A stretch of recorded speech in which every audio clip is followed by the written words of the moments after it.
Let's make grappling legal in grappling tournaments again. What? Yeah, you heard me right. Let me tell you a story about my friend Vaughn Anderson. So he's one of the pioneers of mixed martial arts here in China. He trained with the China top team for some time and helped a bunch of their Sanda fighters to become professional MMA fighters.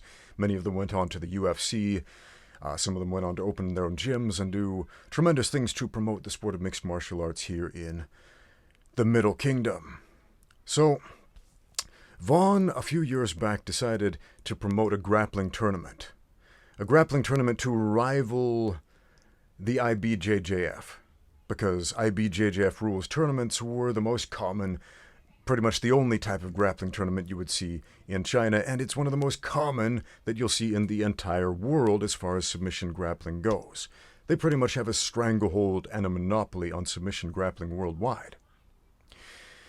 Now, I don't know if you've done this, and you definitely should if you plan on competing under IBJJF rules, but their rule book, last time I read it, was about 80 pages long. It's thick. Man, if it takes you 2 hours to explain the rules of a competition, and you have to have a 30-minute Q&A session afterward to get all the ins and the outs just exactly right, it's definitely not a fight. That's a science project. But Vaughn proposed this idea. What if, instead of doing all of that, instead of banning every other possible technique, just use the same grappling rules as the sport of mixed martial arts and take out the strikes? And at first people thought, okay, that doesn't sound so bad, until they started thinking, well, wait a minute. That means you can do all of these things that are illegal in the IBJJF. You can knee reap, you can slam, you can do heel hooks, you can do any type of leg lock, you can do neck and spinal locks, you can do all of these things that my coach told me are evil and dangerous and of the devil and will lead me to certain doom and cause every bone in my body to simultaneously implode into a black hole. We can't have that. And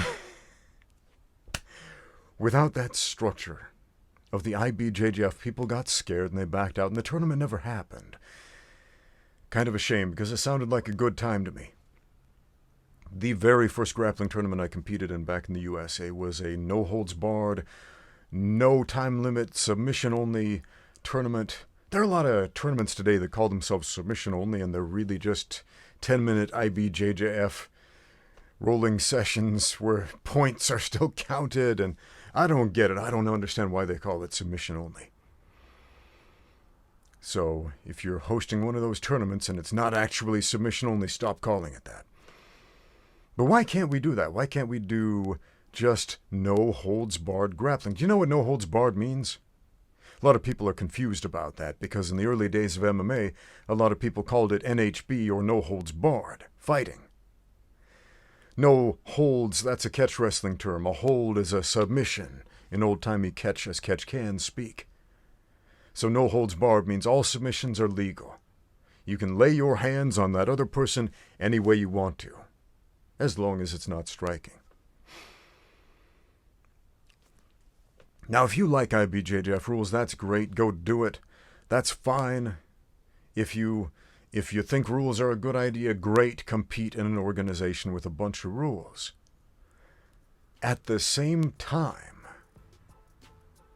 don't get mad when people say, yeah, what you're doing is not a fight. It's grappling. It's a grappling competition. And that's okay.